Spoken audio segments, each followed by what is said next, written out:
Welcome to Magical Sleep Stories.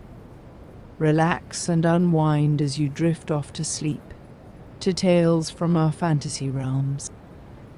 Tonight, we will take a deep dive into the wonderful streets of Diagon Alley.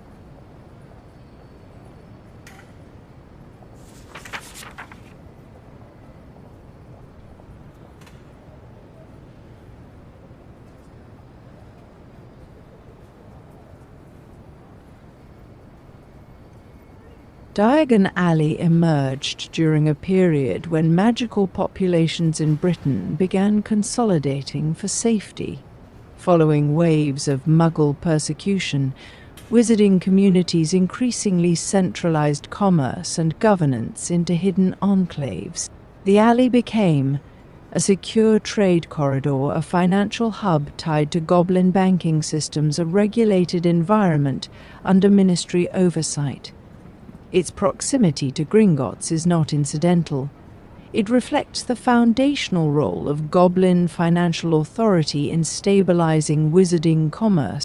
Over time, Diagon Alley evolved from a utilitarian trading street into a cultural spine, absorbing specialized shops, educational suppliers, and even publishing houses. For many young witches and wizards, their first visit to Diagon Alley represents a transition moment from hidden magical childhood to active participation in the wizarding world. Let's explore a full day at Diagon Alley and learn what this cultural hub is really like. A day in Diagon Alley does not begin with sunrise. It begins earlier, quietly, almost imperceptibly, when the magic that sustains it shifts from dormancy into motion. Before any witch or wizard sets foot on its cobblestones, the alley is already awake. In the hour before opening, Diagon Alley belongs to its infrastructure. Shop windows flicker to life one by one, not through human hands, but through embedded enchantments keyed to time, light, or ambient magical activity. Locks disengage with soft clicks. Protective wards thin but do not disappear. Signage stirs, letters shifting, colors brightening, small illusions resetting for the day ahead. The air is cool, carrying faint traces of parchment dust, potion residue, and last night's extinguished firelight. Behind shutters, shopkeepers prepare. At Flourish and Blots, stacks of books are reordered after a night of subtle rearrangement, some volumes migrating shelves on their own. A few must be gently persuaded back into place. At Elop's Owl Emporium, owls rustle awake in layered cages. Feathers shake loose the quiet of night. A snowy owl blinks slowly, already alert before the rest. And far down the alley, the great doors of Gringotts Wizarding Bank open with measured precision, as goblins take their positions with the same exactness they have maintained for centuries. No crowd yet, just readiness. The first customers arrive cautiously, as if stepping into a space that is still deciding what kind of day it will be. Many visitors enter through the leaky cauldron, which has long been serving as a gateway between the non-magical world and Diagon Alley. Hidden from Muggle view, it functions as both a social hub for witches and wizards and an inn for magical travelers. It is small, shabby, and somewhat dark, but the pub radiates warmth and community for witches and wizards. Its patrons range from Ministry of Magic officials to Hogwarts students. Despite its unassuming exterior on a busy London street, enchantments ensure that Muggles overlook its existence entirely. Early Diagon Alley visitors tend to be purpose-driven. A parent guiding a child through a first wand purchase, a ministry clerk collecting documents, or supplies, a travelling witch exchanging currency at Gringotts. There is little noise yet. Conversations are low, footsteps measured. Inside Ollivander's, the day often begins with stillness. Dust motes drift in narrow beams of light. The shop feels less like a retail space and more like a ceremonial chamber. When a wand chooses its wizard, the quiet breaks, not loudly but definitively, like a bell rung once in a vast hall. Across the way, Madame Malkin's robes for all occasions hums with gentle activity. Measuring tapes float independently, circling shoulders, adjusting hems. Mirrors occasionally reflect not just appearance, but possibility, how a robe might look once worn with confidence rather than uncertainty. At this hour, Diagon Alley feels personal. It is a place of individual moments, not yet collective energy. By midday, the alley transforms, the space compresses under the weight of activity. Voices overlap. Owls sweep overhead carrying parcels and letters. Shop doors open and close in constant rhythm. This is when Diagon Alley becomes what most people imagine it to be: alive, chaotic, layered with simultaneous events.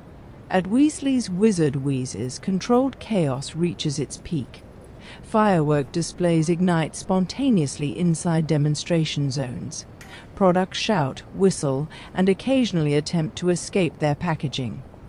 Laughter spills out into the street, blending with the broader noise.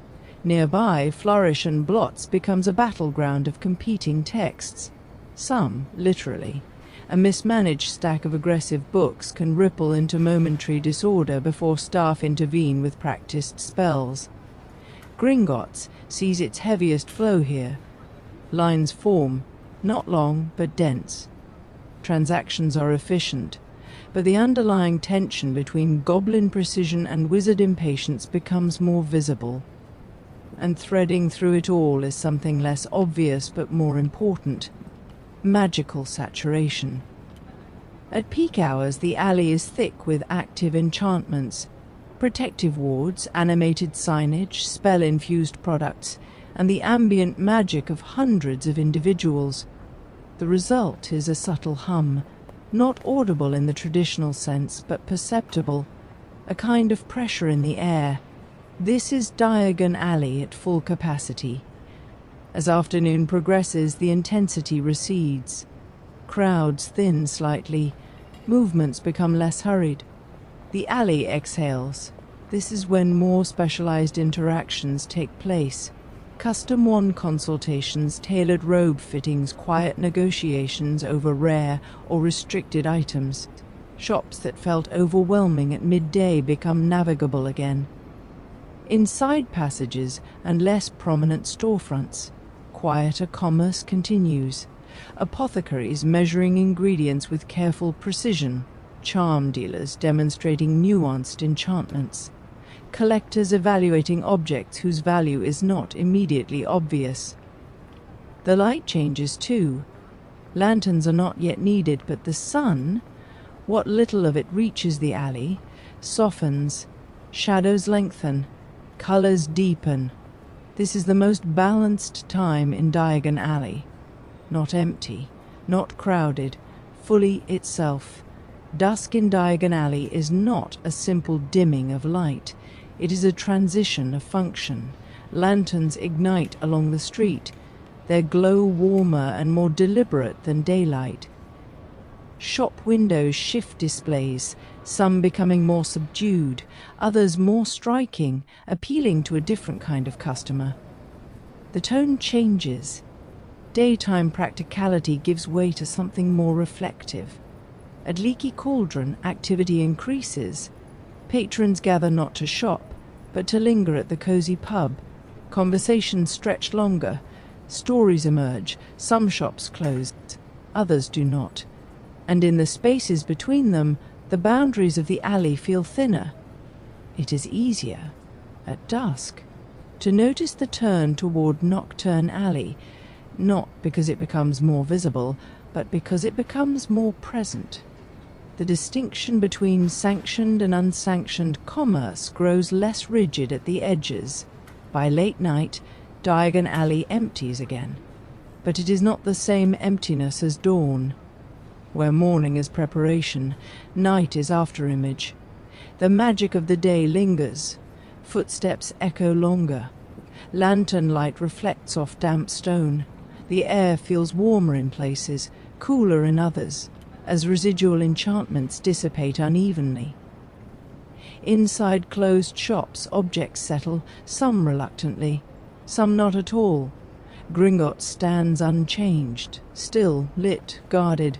The leaky cauldron quiets gradually, its last patrons slipping away through the concealed entrance, returning to a London that does not know what it has missed.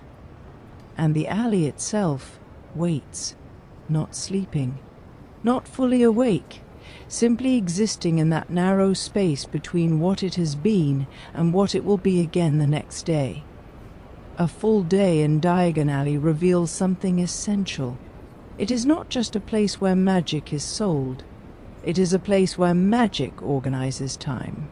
Morning, identity formation midday, communal intensity afternoon, refinement and specialization dusk, transition and ambiguity night, memory and residue. Each phase reshapes the same physical space into something different, and yet, at every hour, one thing remains constant. Diagon Alley is never static. Even in stillness, it is becoming something else. Let's explore some of the more popular shops along Diagon Alley.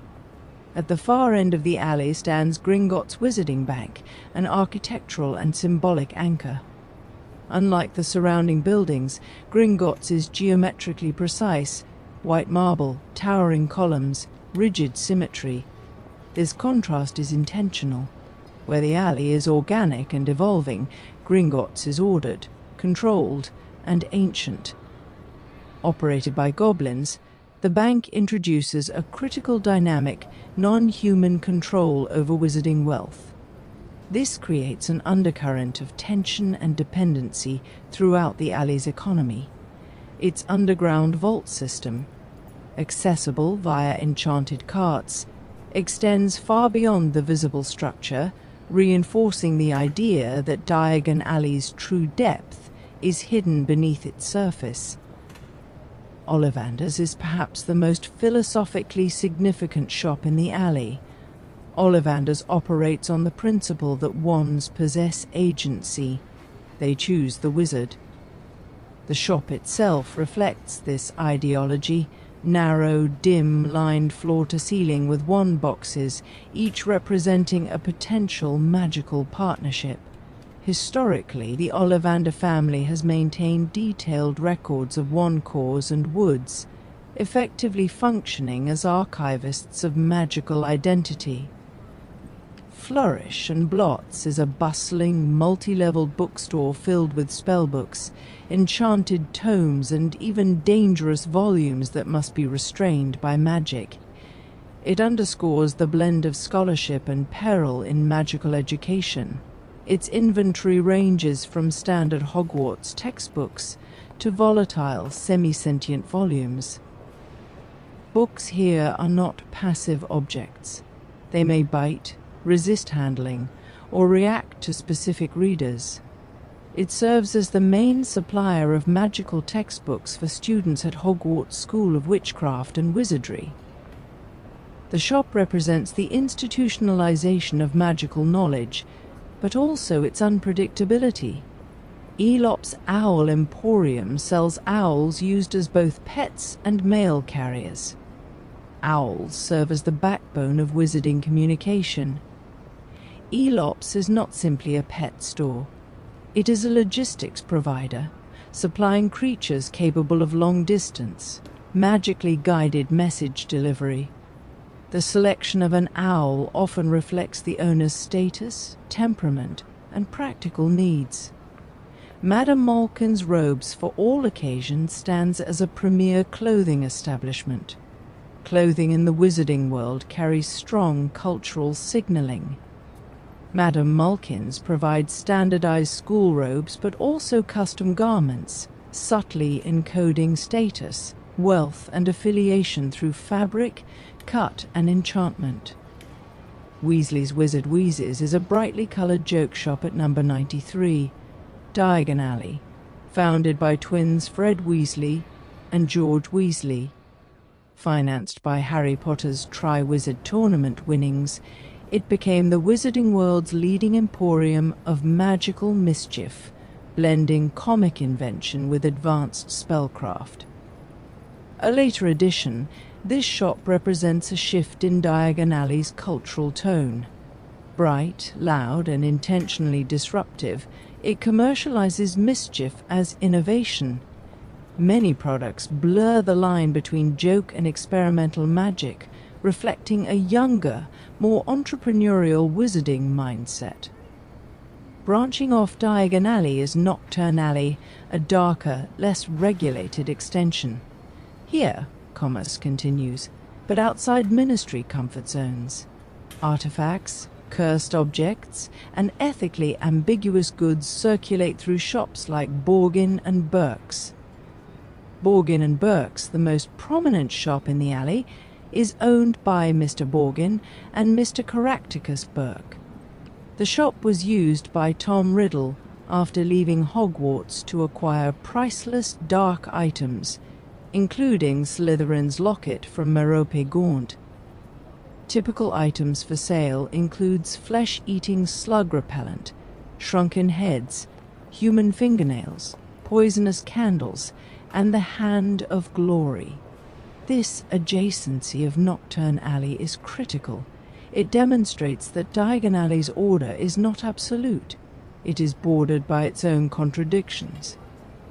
At its core, Diagon Alley feels the way it does because it operates on overlapping tensions: hidden versus bustling, ancient versus evolving order versus unpredictability, commerce versus wonder.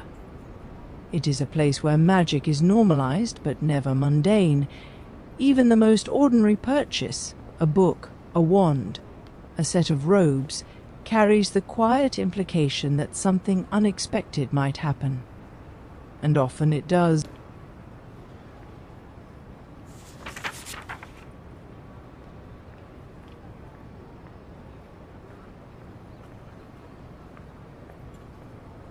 Dusk finds you before you realize you've been looking for it. It happens in the small, quiet shift between one breath and the next, the moment when London's ordinary noise dulls slightly, when the sky softens into a pale grey blue, and the edges of the world begin to blur, just enough that something hidden might slip through. You stand in front of the leaky cauldron, though if you hadn't been told to look for it, you might have walked past without a second glance. The building does not demand attention. It seems to fold into the street rather than stand upon it, its signs swinging gently, its windows dim but warm. Inside, the air changes. It always does. The scent is the first thing. Wood smoke, something herbal, something faintly metallic and old. The kind of smell that suggests stories have settled into the walls and never quite left. Voices murmur, low and steady. Glass touches wood somewhere. A chair shifts. No one looks surprised to see you. That, more than anything else, tells you that you're in the right place. You pass through without lingering, following the instinct, or perhaps the memory, you were given. Through the pub, toward the back, into the small courtyard where the world feels narrower, contained by worn brick and quiet expectation. The wall stands before you. At first, it is only a wall, but you know better. You reach out, tapping the sequence you were told, your fingers brushing against cool, damp stone. For a moment, nothing happens. Then, a shift. Not loud, not dramatic. The bricks begin to move. They fold inward, rearranging themselves with a slow, deliberate precision, opening into an archway that should not exist and yet does. And beyond it, Diagon Alley at dusk. The first step through is always quieter than you expect. Not silent, but softened. The cobblestones beneath your feet are uneven, worn into shallow curves by centuries of footsteps. They hold the last warmth of the day, though the air has already begun to cool. The sky above is narrow here, caught between leaning buildings that seem to tilt toward each other as though in quiet conversation. The light filters down in fading layers, replaced gradually by the glow of lanterns that flicker to life one by one. You pause just inside the archway, not because you need to, because you want to. Dusk has transformed the alley. It is no longer the overwhelming rush of midday nor the quiet preparation of morning. It is something in between, a held breath, a lingering moment where everything feels slightly more intentional. Shops are still open, but their energy has changed. The brightness has softened. The noise has settled. What remains is atmosphere. You begin to walk. Not with urgency, there is no need for it here. Each step feels like it belongs exactly where it falls. To your left, a window glows with warm golden light. Inside, books shift slightly on their shelves at flourish and blots, their spines catching the light, as though aware of being observed. A ladder leans against a towering shelf, unmoving for now, but you sense it might not stay that way for long. The glass reflects you faintly, but not perfectly. For a moment, you think you see yourself standing slightly differently, more certain, perhaps, or simply more at ease. Then the reflection settles. You move on. Across the narrow street, robes sway gently in the window of Madame Malkin's robes for all occasions.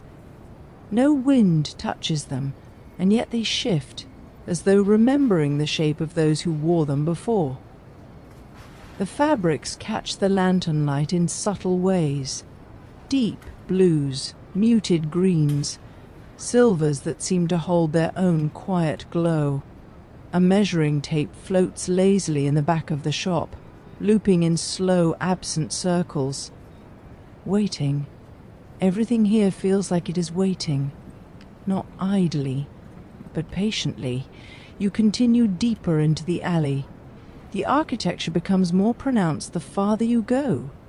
Buildings lean more boldly, their upper floors jutting out over the street at improbable angles. Windows bulge slightly, glass imperfect and wavering. Signposts hang from curved iron brackets, some still, others gently swaying, their painted letters occasionally shifting or glowing faintly as if to ensure they are noticed. Nothing is symmetrical. Nothing is entirely still. And yet, nothing feels unstable. It is a kind of balance that exists only because it has always existed. You pass Elop's Owl Emporium, and the soft rustle of feathers meets you before you even glance inside. Rows of owls sit quietly in their enclosures, their eyes half-lidded, their movements slow and deliberate. One turns its head to follow you as you pass, its gaze steady and knowing. You feel briefly as though it recognizes you, or perhaps simply understands that you are here. Farther along, a brighter burst of color breaks the gentle cohesion of dusk. Weasley's Wizard Wheezes refuses subtlety. Even in the softened light it glows. Orange and gold spill from its windows, flickering with movement. Small bursts of sparks, shifting displays. Objects that seem to hum with barely contained energy. Laughter drifts out onto the street, quieter than it would be at midday, but still present, still alive. You pause outside. Inside, a display of fireworks rearranges itself, forming patterns that dissolve before they fully settle. A box on a shelf rattles once, then stills, as though reconsidering its behavior. It is chaos, but controlled. Even now, as the day winds down, the shop refuses to fully quiet itself. You smile without realizing it, then move on. The alley narrows slightly as you walk, drawing you forward, and then it opens. At the far end, rising in sharp contrast to everything around it, stands Gringotts Wizarding Bank. Where the rest of the alley leans and curves, Gringotts stands straight. Where the buildings around you feel grown, layered, adjusted over time, this one feels placed, deliberately, immovably. White marble catches the fading light, reflecting it in pale tones that shift towards silver as dusk deepens. The steps leading up are clean, precise, untouched by the uneven wear that defines the rest of the alley. Goblins stand at the entrance still as statues, watching, not unfriendly, but not welcoming either. Simply aware. You do not approach, not tonight. Instead, you stand at a distance, letting the contrast settle in your mind. This is the center, the axis. Everything else curves and shifts around it. Then you turn back. Dusk deepens as you retrace your steps. The sky above has darkened further, and the lanterns now hold dominance over the light. Their glow pools on the cobblestones, reflecting faintly where the surface has grown damp. The alley feels smaller now. Not physically, but in the way that spaces do when they become familiar. You notice details you missed before. A door that was closed now slightly ajar. A sign that has shifted position. A faint trail of glittering dust that wasn't there moments ago. You pass a narrow side passage. It draws your attention not by brightness but by absence of it. The turn toward Nocturne Alley is subtle but unmistakable. The light does not reach as far there. The air feels cooler, quieter, not threatening, but different. You stand at the edge of it for a moment, just long enough to acknowledge it, then step back. Some things are better left unexplored at dusk. You find yourself slowing as you near the entrance again. Not because you are tired, because leaving feels premature. The alley hums softly around you now. Not with the energy of commerce, but with something quieter. Completion. Shops begin to close one by one, their lights dimming slightly, their doors sealing with soft final clicks. The magic does not disappear. It settles, folding inward, waiting for morning. At the far end, Gringotts remains unchanged. At the near end, the archway waits. Between them, the alley holds itself in balance. You take one last look at the leaning buildings, at the glowing lanterns, at the cobblestones that have carried countless footsteps before yours, and will carry countless more after.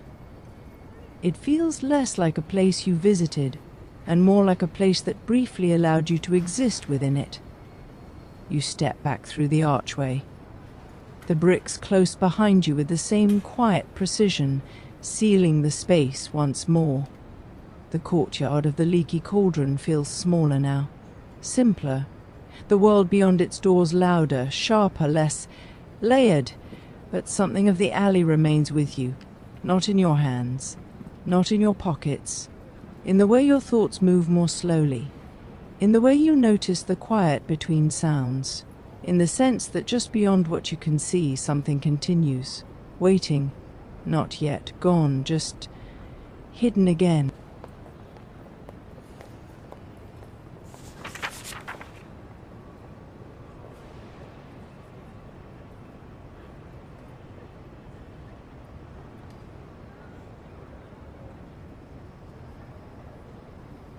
Gringotts defies the architecture of Diagon Alley. It rises at the far end of Diagon Alley like a thought that refuses to soften, a structure that does not bend, does not lean, does not flicker with the same playful uncertainty as the shops behind you, where the alley glows and hums and shifts with every passing moment. Gringotts stands still. You slow as you approach. The cobblestones beneath your feet seem to change, not physically, but in the way they carry your weight. The easy, wandering rhythm you held through the alley begins to tighten, your steps becoming more deliberate, more aware. Gringotts demands that of you. The building rises in pale marble, each column straight and unyielding, catching the last traces of daylight and holding them in cold reflection. Lanterns burn at its base and along its entrance, but their warmth does not soften the structure. If anything, they make its sharpness more apparent. The steps leading up are wide, clean, untouched by the uneven wear that marks the rest of the alley. You pause at the bottom. not out of hesitation, but because something in you understands that crossing this threshold is not the same as entering a shop. This is not a place for browsing. It is a place for intention. You acknowledge that as fact, but curiosity gets the better of you anyway. You begin to climb. Each step echoes faintly, not loudly, but enough that you notice the sound carrying farther than it should. The air feels cooler as you ascend, the warmth of the alley receding behind you. At the top, the doors wait. They are immense, tall enough that you must tilt your head slightly to take them in fully. The surface is smooth, the metal fixtures polished without a single mark of wear. You do not reach for them. You do not need to. They open. The shift is immediate. Inside, the air is still. Not quiet, there is sound, but it is controlled, contained, as though it has been carefully measured and allowed only to exist within certain boundaries. The main hall stretches before you in perfect symmetry. High ceilings rise above, supported by columns that mirror those outside but feel even more precise here. The floor is polished marble, so smooth it reflects the entire room in softened clarity. Lantern light, desks, movement, all doubled faintly beneath your feet. Rows of long counters extend into the distance. Behind them sit goblins. They work without wasted motion. Quills move steadily across parchment. Coins are sorted, counted, stacked with quiet exactness. Ledgers are turned with care, each page aligned perfectly with the last. No one rushes, no one hesitates. Everything happens exactly as it should. You step forward. Your footsteps echo, not sharply, but distinctly enough that you become aware of each one. The sound does not vanish quickly. It travels, carried across the smooth surfaces, softened but never fully absorbed. A goblin at one of the nearer desks glances up. The movement is small, precise. Their gaze meets yours for a fraction longer than necessary, and in that moment you feel something unusual. Not scrutiny, not suspicion, assessment, as though you have been weighed, not for judgment but for accuracy. Then their attention returns to their work. The moment passes, but the feeling lingers. You walk further into the hall. The symmetry becomes more apparent the longer you stand within it. Every desk mirrors another. Every column aligns with perfect intention. Even the spacing between objects feels deliberate, as though the absence of things is as important as their presence. The light above is steady, not flickering like the lanterns outside. It fills the space evenly, leaving no shadows deep enough to hide anything, but not so bright as to feel harsh. It is balanced. You realize slowly that this is what defines the space. Balance through control. Nothing here is accidental. To your right, a wizard stands at a counter, speaking in low tones to a goblin clerk. Their voices do not rise. They do not need to. The acoustics of the room seem to carry sound exactly where it is intended, no farther. The goblin listens, then responds. A small exchange of parchment follows. The wizard nods once and steps away. No lingering.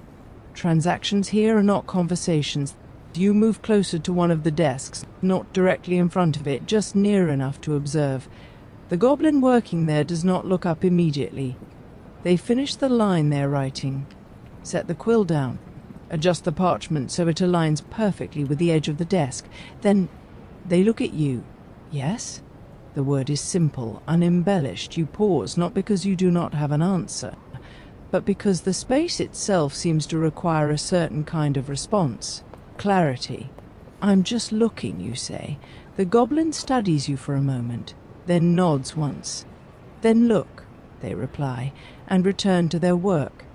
You exhale slowly as you turn, letting your gaze travel across the hall again. Details emerge that you had not noticed at first. The way the edges of each desk align not just with the floor, but with the columns behind them. The way the spacing between goblins is consistent, not measured by distance alone, but by function. The subtle variation in the sound of quills, each one slightly different, yet all fitting into a quiet rhythmic pattern. It is not silence, it is orchestration. You begin to walk again, slower now, more aware. At the far end of the hall, a large chandelier hangs, its light steady and unwavering. It does not sway, it does not flicker, it simply exists, illuminating the space with quiet certainty. Beneath it, the marble floor reflects everything, though not perfectly. The reflection is softened, as though the stone remembers what it sees rather than copying it exactly. You step onto that reflection. For a moment it feels like walking between two identical spaces, the one above and the one just beneath your feet. Time passes differently here. You are aware of it, but not in the usual way. There are no obvious markers, no shifting shadows, no changing light. The space remains constant, untouched by the fading evening outside. And yet something moves, subtly, in the rhythm of work, in the turning of pages, in the quiet completion of one task, and the beginning of another. You realize gradually that Gringotts is not just a place where money is kept. It is a place where order is maintained, where value is not determined by what something appears to be, but by what it is, measured, recorded, preserved. The magic here is not visible in flashes or sparks. It is embedded in the structure, in the systems, in the unwavering consistency of everything around you. A soft sound draws your attention. A door along the side of the hall opens briefly, revealing a glimpse of something beyond. Darker stone, a hint of descending space. You barely register that this must be the entrance to the fabled vaults of Gringotts. You do not move toward it. You do not need to. Whatever lies beyond is not part of this moment, and this moment feels complete without it. You turn back toward the entrance. No one stops you, no one watches you leave, or perhaps they do, and you simply cannot tell. The doors open again as you approach and pass through them to the streets of Diagon Alley. The difference is immediate. The air feels warmer, softer. The lanterns flicker again, their light uneven but comforting, pooling across the cobblestones in gentle gold. The sounds return, distant voices, the soft rustle of movement, the quiet hum of a place still alive even as it begins to rest. You turn once, looking back. Gringotts stands exactly as it did before, unchanged. It does not seem smaller from a distance. If anything, it feels larger now, not in size but in understanding. A place of stillness in a world of motion, of precision in a place of possibility, of quiet magic that does not announce itself, but holds everything together nonetheless.